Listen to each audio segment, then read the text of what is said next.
El Ministerio Apostólico de Enseñanza y Predicación Rema Internacional presenta hoy al Reverendo Fernando García Sotomayor con la proclamación de las buenas nuevas de Dios para tu vida. El mensaje de ayer, el mensaje de hoy y el mensaje para la eternidad a los que tienen hambre y sed de la palabra de Dios. Un querigma de Dios para el que oiga, el que tiene oídos para oír.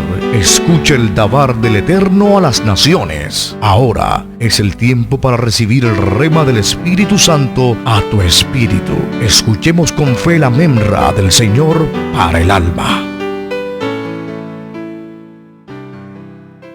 Vamos a abrir nuestras Biblias.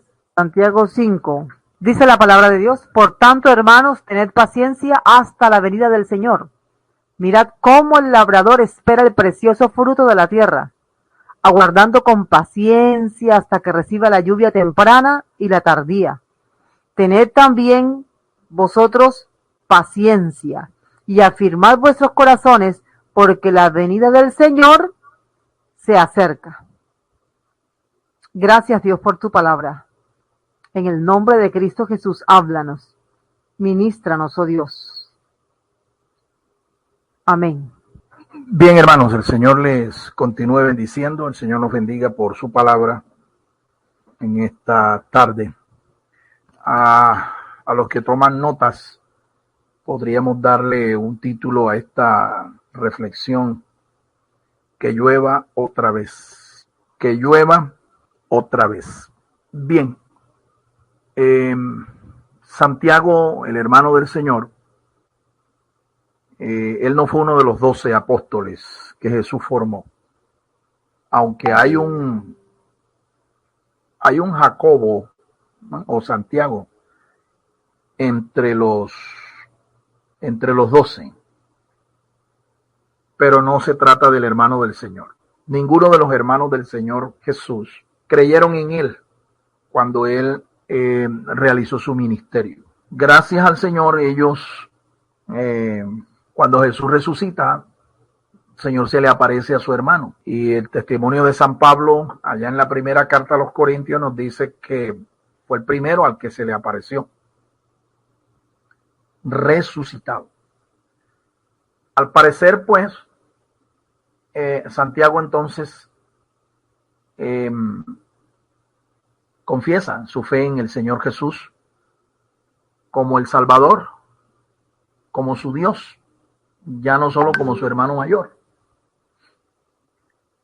Al igual sucedió con otro de los hermanos del Señor, se llamaba Judas, que también escribe una carta, al igual que Santiago. Santiago llega a ser el primer pastor de la iglesia en Jerusalén, pastor de la iglesia primitiva.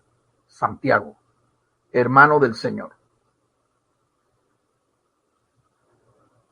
Santiago escribe una carta que tiene una estructura rabínica. Algunos creen que esta fue el primer escrito neotestamentario, la carta de Santiago. Una cosa sí quiero que quede bien en claro. La carta de Santiago fue mucho antes escrita que la literatura que escribe el apóstol San Pablo. Santiago escribe primero. Y los escritos de Santiago son conocidos primero que los escritos de San Pablo, ya que la conversión de San Pablo fue un tiempo después que la iglesia se estableció en Jerusalén. Entonces, no existe contradicción entre lo que escribe Santiago y lo que escribe Pablo. Eso hay que tenerlo muy en claro, porque hay muchos críticos que dicen de que hay una contradicción entre lo que escribe Santiago y lo que escribe San Pablo, sobre todo en los asuntos de la fe, ¿sí? Santiago dice que aquel que no tiene obras que confirmen la fe, esta persona no ha creído realmente. Y Pablo predica que la salvación es por fe sin ningún tipo de obra de justicia. No hay contradicción, lo que existe es una claridad. ¿Cuál? Todo aquel que es salvo por fe tiene que demostrarlo, tiene que confirmarlo con una vida de obras, de justicia y de misericordia. Tenemos aquí un pasaje interesante,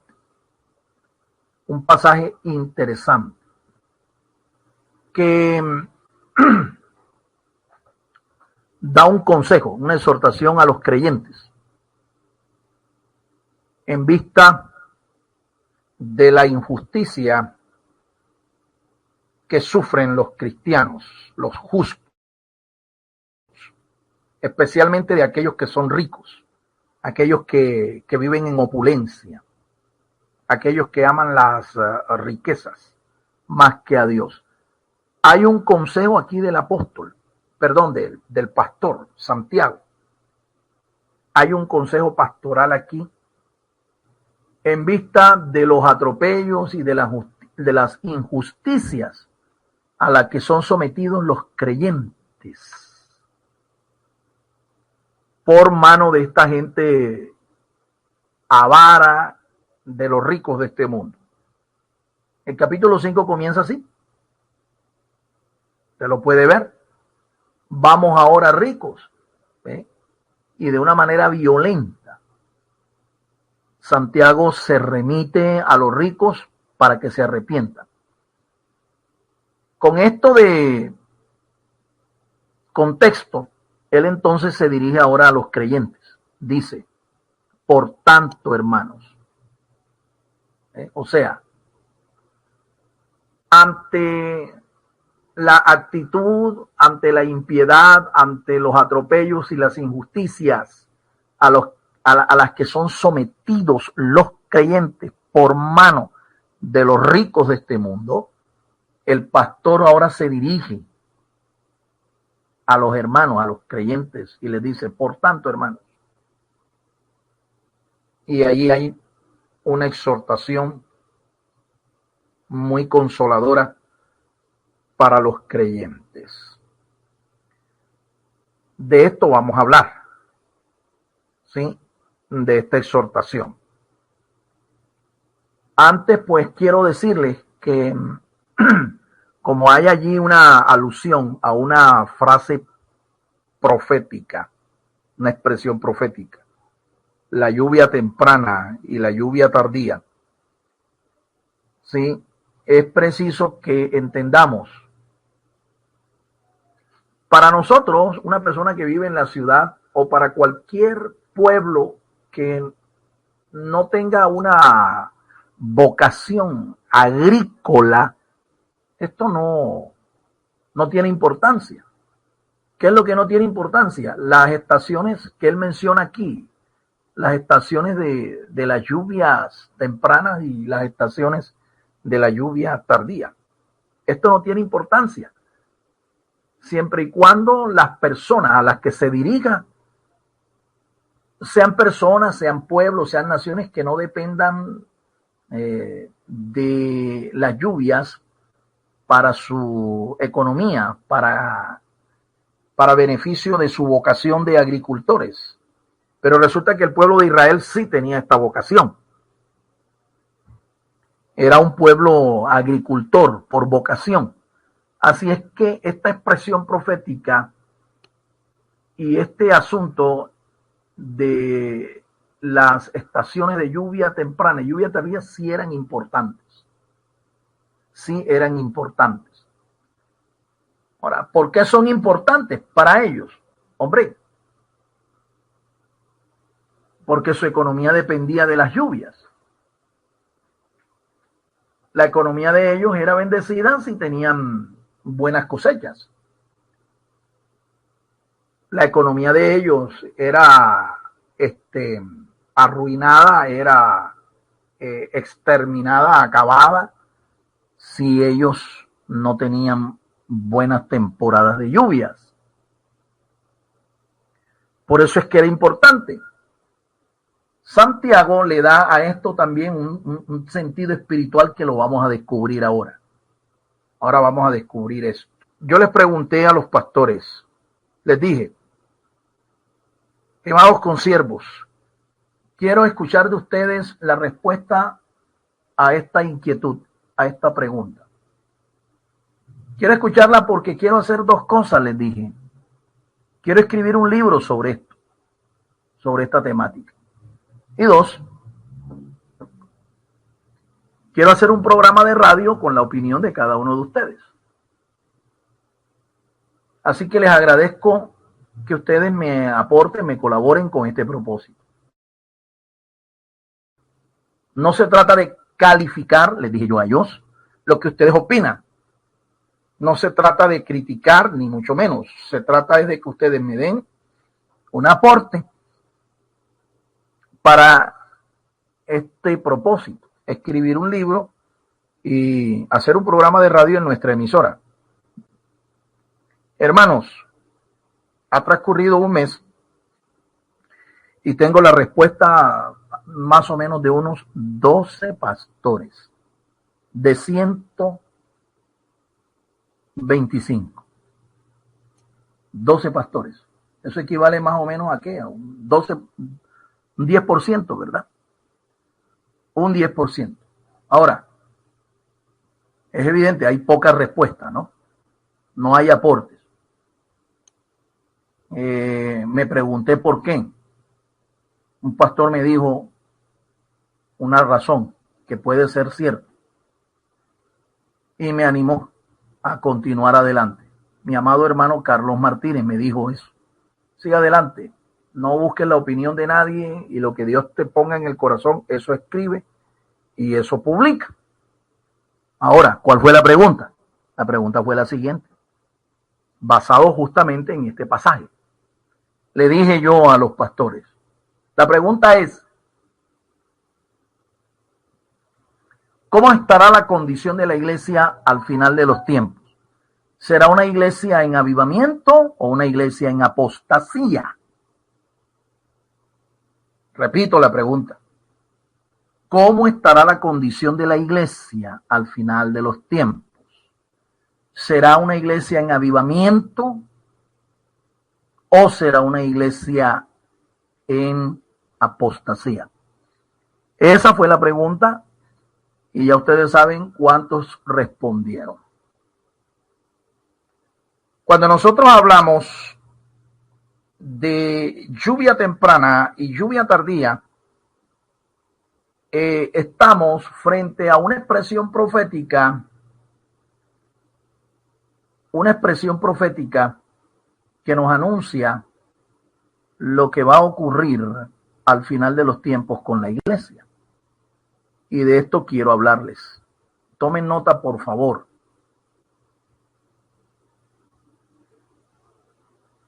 Aquí nosotros tenemos en este pasaje 3 tiempos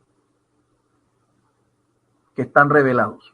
3 tiempos proféticos. ¿Ok? 3 tiempos proféticos. Tome nota. Número 1. El tiempo de la venida del Señor.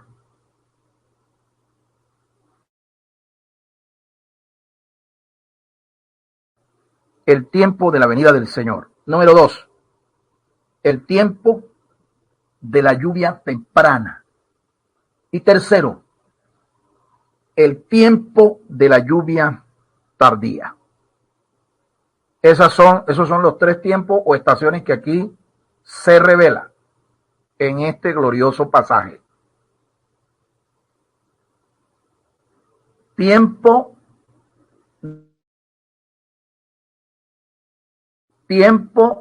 de lluvia temprana y tiempo de lluvia tardía.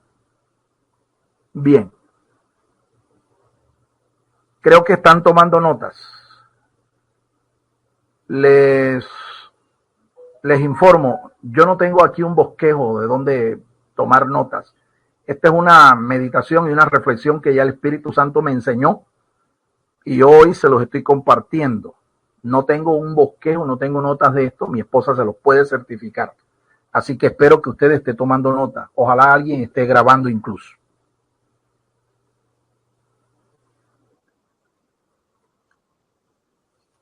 Perfecto, entonces más tarde lo podemos convertir en un audio y recortamos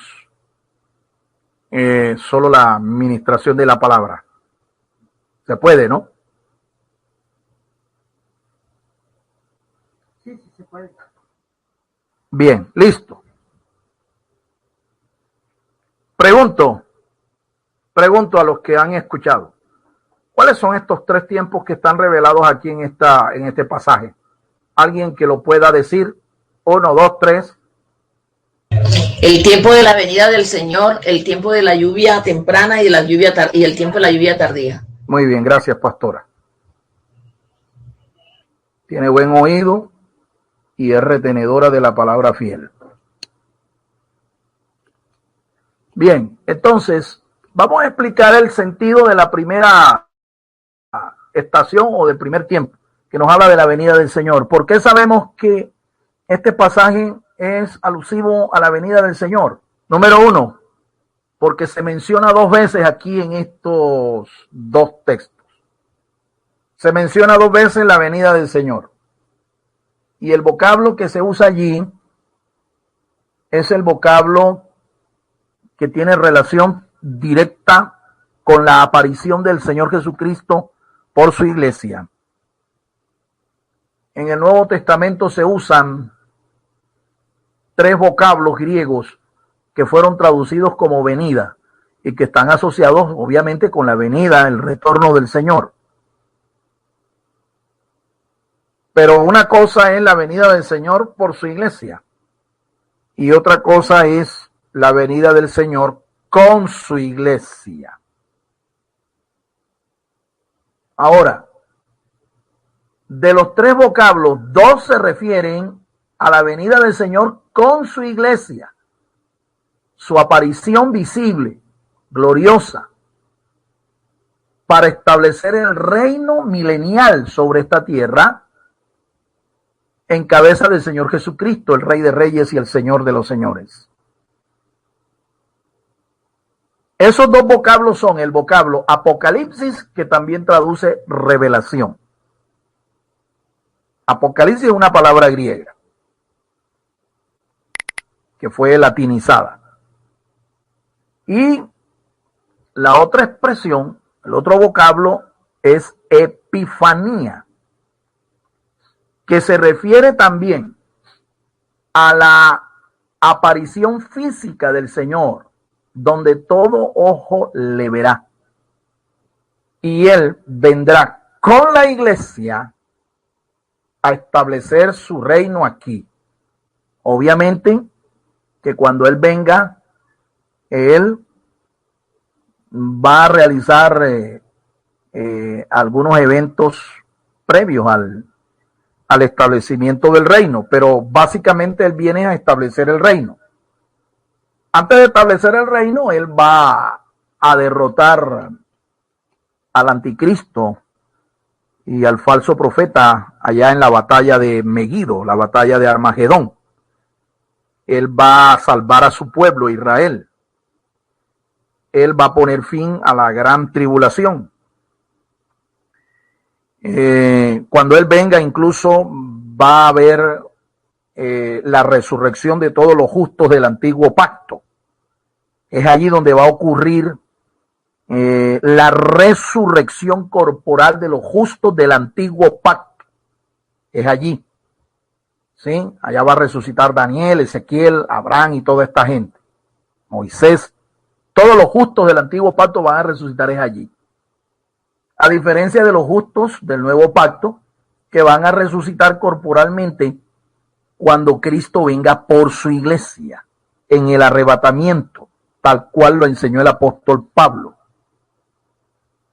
Ahora, ¿por qué los justos del antiguo pacto van a resucitar? Es con la aparición física del Señor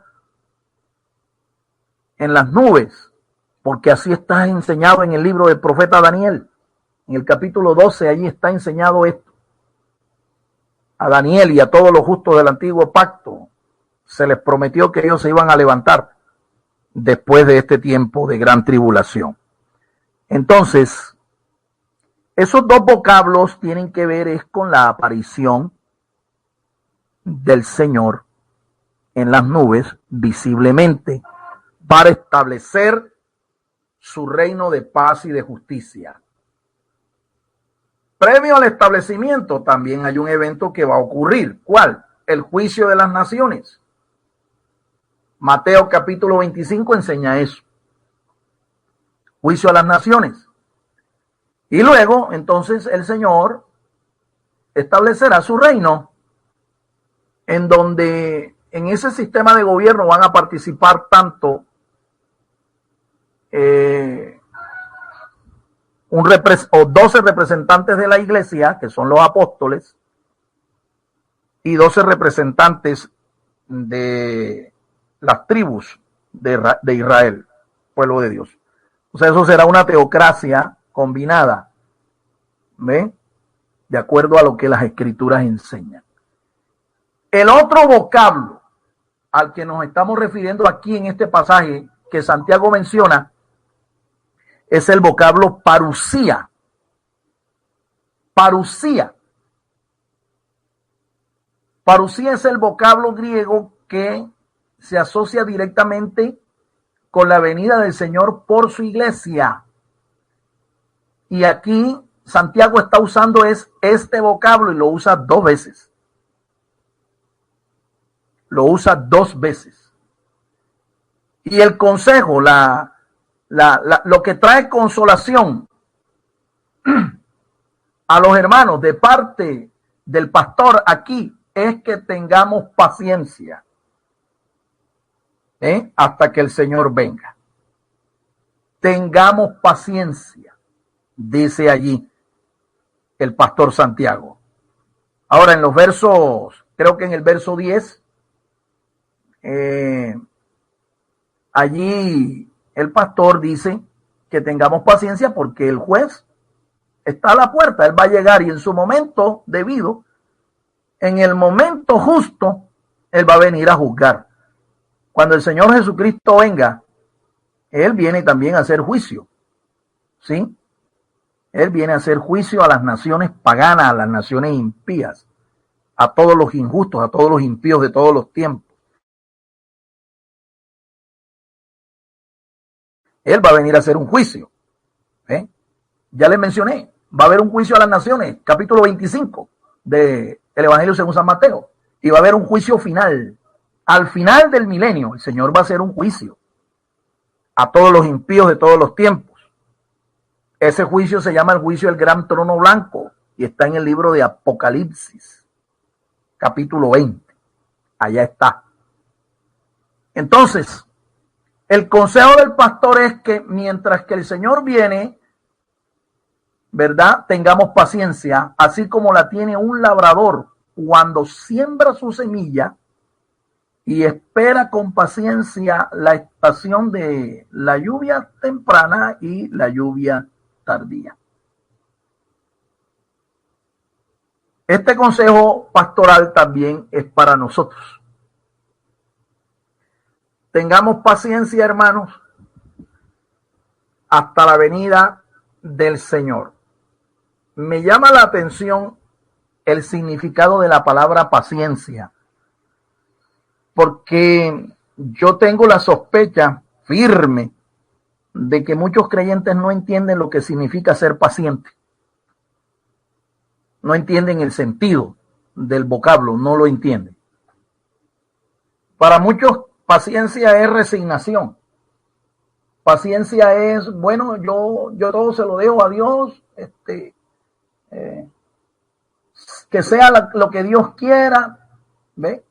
Y son gente que adoptan la misma actitud, creyentes que adoptan la misma actitud de un taoísta.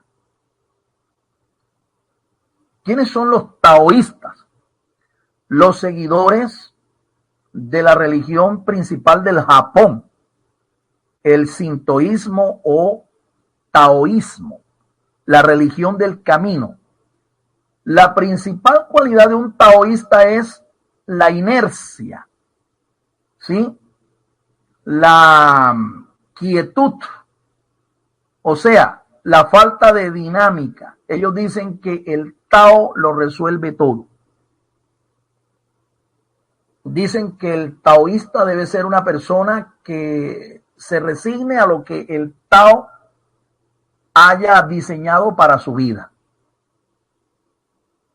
Se parece mucho a estos evangélicos de hoy que malinterpretan lo que significa ser paciente. La figura de una persona paciente que los escritores sagrados nos presentan, incluyendo a Santiago, es la figura de un hombre, la imagen de un hombre que está bajo el peso de una inmensa roca, pero que a pesar de que el hombre tiene esta tremenda carga sobre sus hombros, este hombre sigue avanzando, este hombre sigue caminando. La presión es grande, pero él no se detiene, no se deja aplastar por la roca, sino que él, sacando fuerza de donde no tiene, continúa avanzando con esa carga, ese peso, esa presión encima. Esa es la imagen, ese es el significado de lo que es ser paciente. Usted y yo, mi amado hermano, como mentores, estamos llamados a tener hombros bien anchos. ¿Me entiende? Espalda bastante fuerte. ¿Para qué? Para sobrellevar las cargas los unos de los otros. Por eso es que usted y yo somos mentores. No es cualquiera que es un mentor. El mentor es una persona capacitada para eso. Para sobrellevar carga, presión. Y sin embargo, seguir avanzando. Seguir avanzando. Seguir avanzando. Literalmente, la palabra paciencia del griego literalmente significa una persona que tiene su nombre en bajo. Huponome. ¿Ve? Una persona que está, o sea, tiene un nombre, pero es como alguien que tiene un bajo perfil. Y no es propiamente una persona acomplejada, inferior, no. Se trata de una persona que considera a los demás como superiores a él mismo. Una persona que considera que sus derechos comienzan cuando terminan los del prójimo. Esa es la persona paciente. Y eso es lo que el pastor aquí nos está diciendo. Tengamos paciencia entre tanto que el Señor viene. Damos la gloria al Señor por esto, hermano. Porque si tú entiendes esto, es obvio que a ti ningún peso, ninguna carga, ninguna presión te va a hacer desistir de seguir avanzando hasta que el Señor venga. Ninguna injusticia te va a detener a ti en tu andar como cristiano, si tú entiendes esto. Número 2. El tiempo o estación de la lluvia temprana. En Israel hay 2 temporadas de lluvias que los agricultores las conocen perfectamente. La primera estación o temporada de lluvia se llama la temprana. Esta es la que cae cuando finaliza el otoño y comienza el tiempo de invierno. Este es el momento justo en que la persona debe sembrar la semilla. ¿Por qué? Porque la lluvia temprana prepara la tierra, humedece la tierra y la hace apta para que cuando se siembra la semilla, ella pueda germinar. Repito, equivale al tiempo, en Israel, equivale al tiempo de finales de otoño, comienzos de invierno. Allí cae la lluvia temprana. Y el agricultor, todo agricultor sabe que este es el momento propicio para sembrar la semilla. Este es el momento adecuado. En nuestro calendario, esto más o menos es por allá después que termina la última de las fiestas sagradas, es decir, la fiesta de los tabernáculos. Cuando termina la fiesta de los tabernáculos, finaliza la estación de otoño y comienza la estación invernal. Recuerde que hemos aprendido nosotros que la fiesta que sigue, aunque no es sagrada, que es la fiesta de las luces, Hanukkah, se da en una temporada invernal, se da en invierno. Según el Evangelio de Juan capítulo 10, nos da testimonio que Jesús estaba en Jerusalén en la fiesta de la dedicación, la fiesta de las luces, y era invierno. Bien, esta lluvia temprana tiene un sentido espiritual para nosotros. ¿Cuál es el sentido espiritual que tiene la lluvia temprana? Tiene en realidad dos sentidos. El primero está asociado con el día de Pentecostés, cuando el Espíritu Santo se derramó allá en Jerusalén sobre 120 discípulos del Señor, fueron llenos del poder del Espíritu Santo. Y ellos comenzaron a testificar de la buena nueva del Señor, el Evangelio, desde Jerusalén, Judea, Samaria y hasta lo último de la tierra. Toda la iglesia allí experimentó la llenura del Espíritu Santo, el derramamiento de la lluvia temprana. ¿Por qué digo toda la iglesia? Si nada más habían 120. Porque esos 120 que estaban allí, que eran judíos, nos representan a nosotros. ¿Ve? Ellos nos representan a nosotros. Más tarde, ese derramamiento del Espíritu también se dio en la casa de un gentil llamado Cornelio, capítulo 10 del libro de los Hechos. Y un poco más adelante, capítulo 19, se da también entre una comunidad de creyentes gentiles en la ciudad de Éfeso.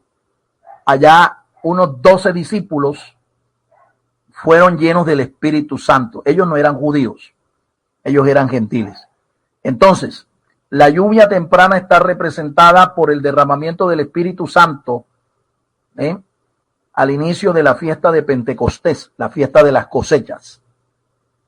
Allí se iniciaban las cosechas en Israel, allí, en Pentecostés. Y terminaba el periodo de las cosechas en la fiesta de los tabernáculos.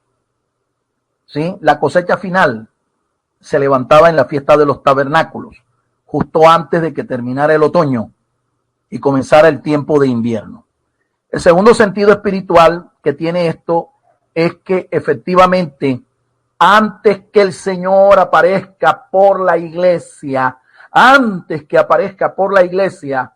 van a haber avivamientos locales, así como los hubo allá en Pentecostés, en la casa de Cornelio, allá en Jerusalén, entre gentiles, y allá en Éfeso. Avivamientos locales. No existe un avivamiento global como lo están predicando estos teólogos de la prosperidad en el día de hoy. En la Biblia no hay ninguna cita bíblica que tenga que ver con que la iglesia al final de los tiempos esté viviendo o sea levantada en medio de un derramamiento global del Espíritu Santo. El Espíritu Santo se va a derramar en algunos sectores de la iglesia en el mundo. Yo ruego a Dios que una de esas zonas, uno de esos lugares en donde el Espíritu Santo se derrame y el pueblo sea avivado espiritualmente, sea nuestra congregación, sea nuestro ministerio. Que el Señor derrame de su Espíritu Santo antes que Él venga por la iglesia, venga por nosotros y nos encuentre llenos y avivados con el poder y la presencia del Espíritu Santo. Ahora, recuerde usted que en este tiempo es donde empieza el agricultor a sembrar la semilla para después de un tiempo recoger la cosecha. Nosotros estamos llamados a predicar, a sembrar la palabra. Este tiempo en el cual estamos viviendo es un tiempo para eso, hacer esa tarea. Predicar, discipular, enseñar la palabra de Dios. Porque si usted no siembra, si la iglesia no siembra, ¿qué fruto, qué cosecha va a recoger? ¿Qué avivamiento va a haber? Nosotros hemos aprendido, yo les he compartido ampliamente a la congregación y a todo el ministerio, yo les he compartido que los genuinos avivamientos del Señor se dan cuando el pueblo vuelve a la palabra. Así ocurrió en días del rey Asa, del rey Josafat, del rey Josías, del rey Ezequías. Hubo genuinos avivamientos porque el pueblo se volvió a la palabra.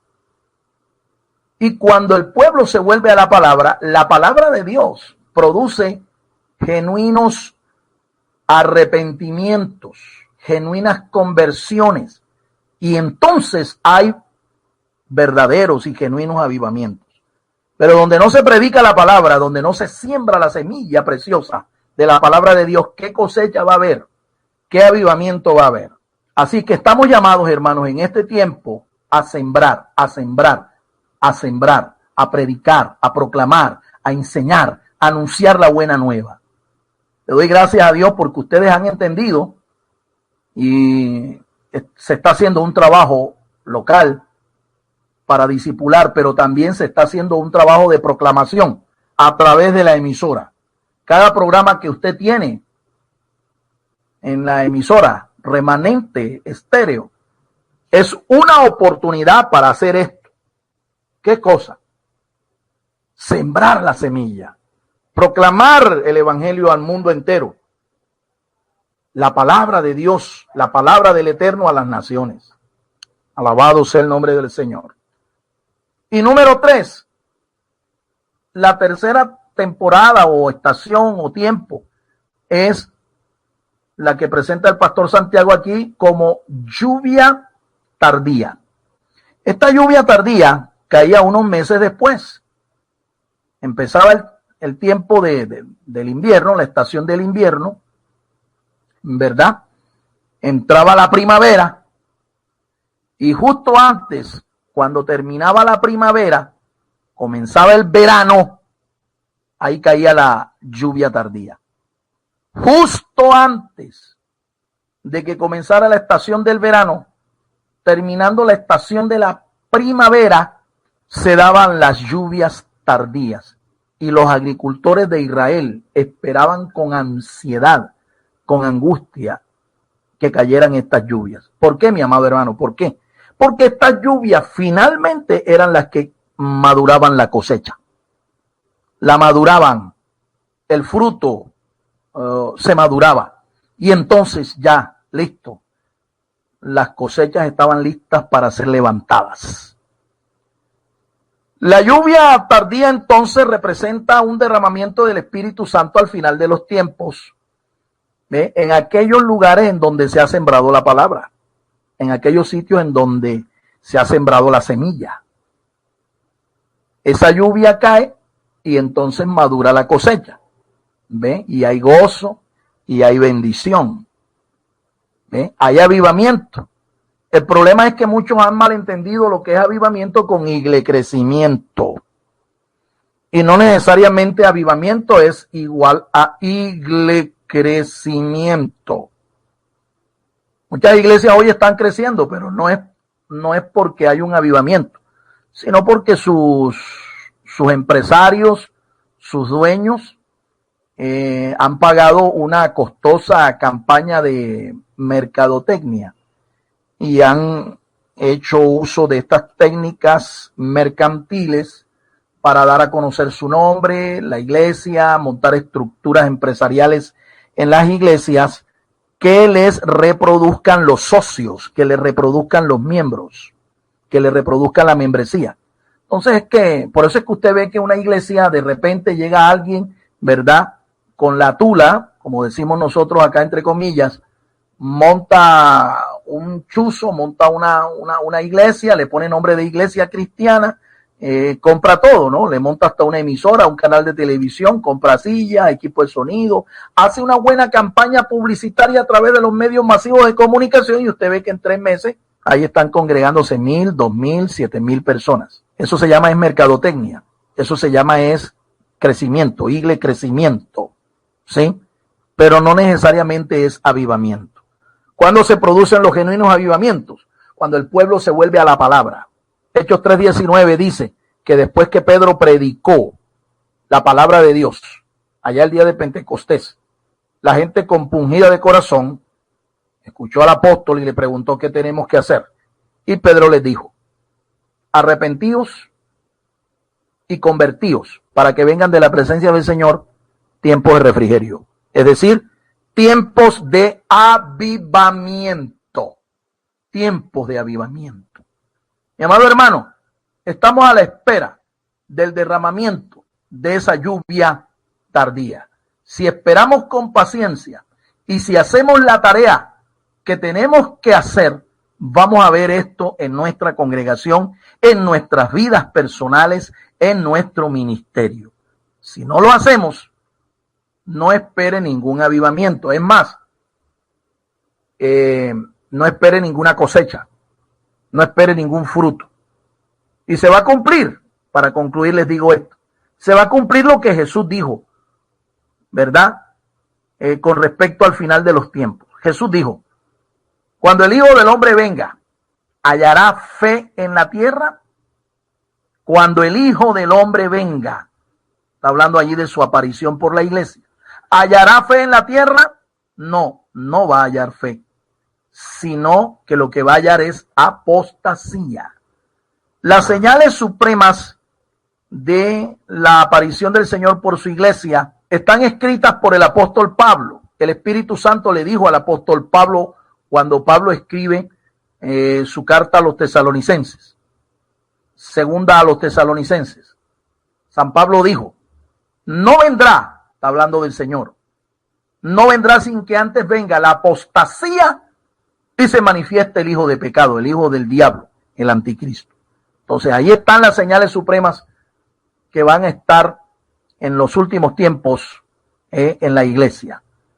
Algunos estarán avivados, algunos estarán llenos del Espíritu Santo, disfrutando de la lluvia tardía, pero otros estarán sumergidos en la más profunda apostasía, en la más profunda negación de la fe, en la más profunda impiedad, vidas sin propósito, sin compromiso, vidas frías espiritualmente, entretenidas con el mundo, ¿ve? Pendientes a los asuntos del mundo y viviendo para el mundo. Viviendo para el mundo. Este tipo de creyentes yo pongo en duda que el Señor lo levante para estar con él allá en el tribunal de Cristo.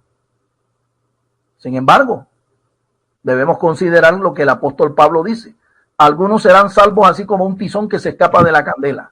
O como decimos jocosamente acá en la costa, ¿no? La costa caribe colombiana. De chiripa se salvarán. De chiripa se salvarán como, así Pablo dice, como un tizón que se escapa del fuego. Dios nos ayude, mi amado hermano, para comprender los tiempos que estamos viviendo y a percibirnos, estar preparados. El Ministerio Apostólico Rema Internacional pone a disposición esta predicación. Ofrecemos ministración a simposios, seminarios, campañas evangelísticas, educación globalizada sana y de carácter interdenominacional. Escríbanos a ministerioremainternacional@gmail.com o llámenos al celular 316-270-7181.